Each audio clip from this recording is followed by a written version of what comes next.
Shalom saudara-saudari yang dikasihi Tuhan Yesus Kristus. Salam sejahtera buat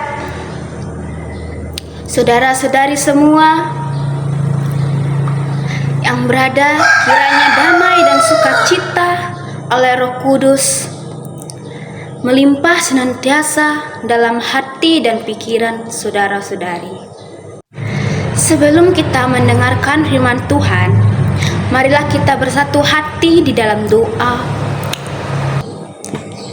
Bapa di dalam surga yang kami kenal, di dalam nama Tuhan Yesus Kristus Allah Roh Kudus, kami mengucapkan syukur Tuhan oleh kasih dan kebaikan-Mu atas kami. Terima kasih Tuhan.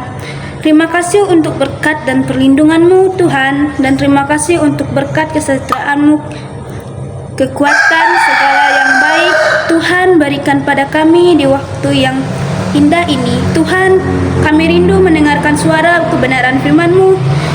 Berbicaralah kepada kami Tuhan, dan buatlah kami mengerti semakin mengenal akan kehendak-Mu. Terima kasih Tuhan Yesus. Kami berdoa mengucapkan syukur. Haleluya, amin. Saudara-saudari yang dikasihi dalam Tuhan Yesus Kristus, mari kita membuka ayat firman Tuhan kita pada hari ini terdapat dalam kitab Amsal pasal 1 ayat 1 dan 7.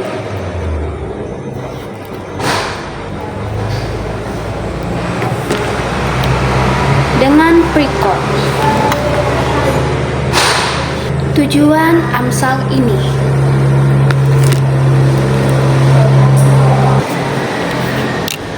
Amsal Salomo bin Daud Raja Israel, untuk mengetahui hikmat dan didikan, untuk mengerti kata-kata yang bermakna, untuk menerima didikan yang menjadikan pandai, serta kebenaran, keadilan, dan kejujuran, untuk memberikan kecerdasan kepada orang yang tak berpengalaman dan pengetahuan, serta kebijaksanaan kepada orang muda. Baiklah orang bijak mendengar, dan baiklah orang yang berpengertian memperoleh bahan pertimbangan untuk mengerti amsal dan ibarat perkataan dan teka-teki orang bijak. Takut akan Tuhan adalah permulaan pengetahuan, tetapi orang bodoh menghina hikmat dan didikan.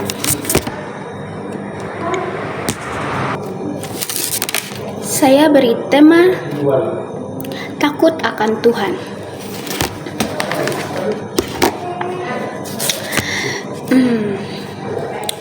Di sini dijelaskan bahwa takut akan Tuhan adalah permulaan dan pengetahuan.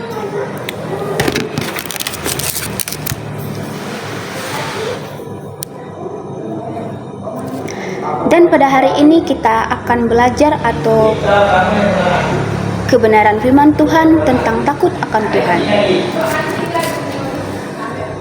Bagaimana sih ciri-ciri takut akan Tuhan? Satu, orang yang takut akan Tuhan adalah orang yang suka mendengar.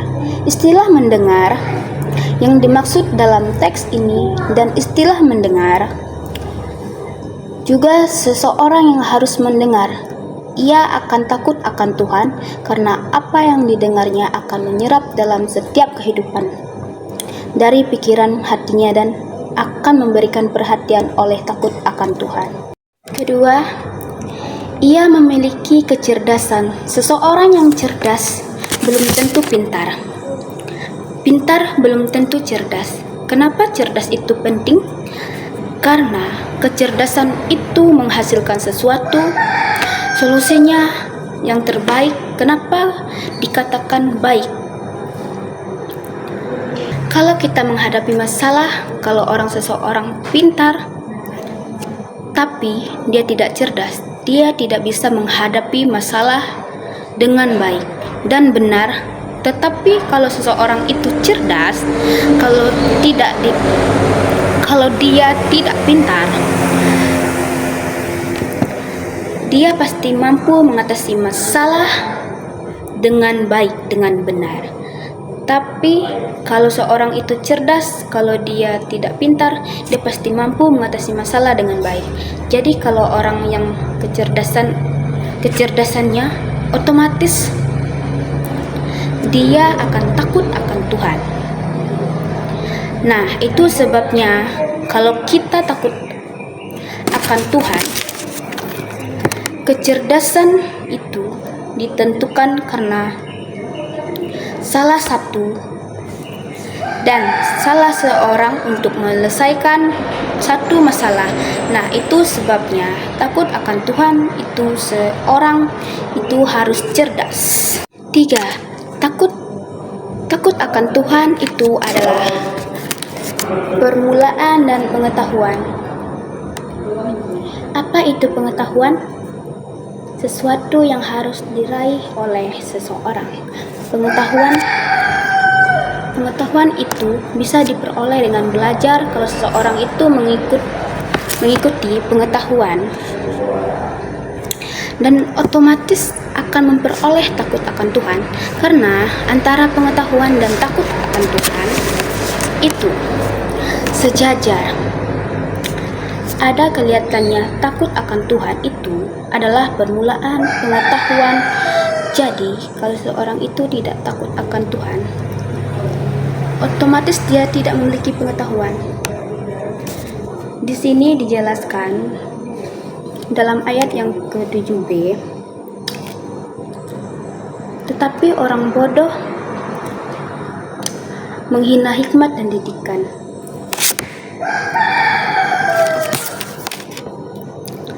Tetapi orang bodoh menghina hikmat dan didikan. Orang yang tidak memiliki pengetahuan berarti ia itu bodoh. Berarti dia itu menghina hikmat dan didikan. Kalau dia bodoh, dia menghina didikan, otomatis dia takut akan Tuhan. Sebab takut akan Tuhan itu adalah permulaan pengetahuan.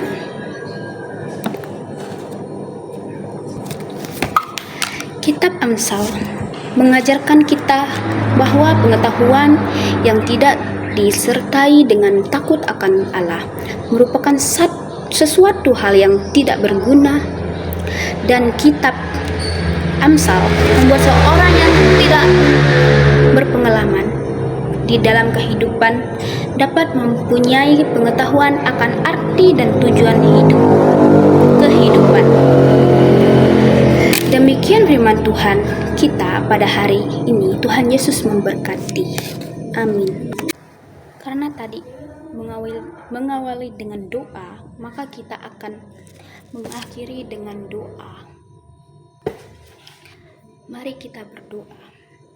Bapa kami di surga, kami mengenal dalam nama Tuhan Yesus Kristus, Allah Roh Kudus, kami mengucap syukur untuk firman-Mu, Tuhan, yang kembali mengajarkan kami bahwa Engkau punya rencana baik atas kami, yaitu rencana damai sejahtera, bukan kecelakaan, tapi rencana hari depan penuh dengan harapan. Terima kasih Tuhan untuk janji kebenaran firman Tuhan. Firman-Mu di saat situasi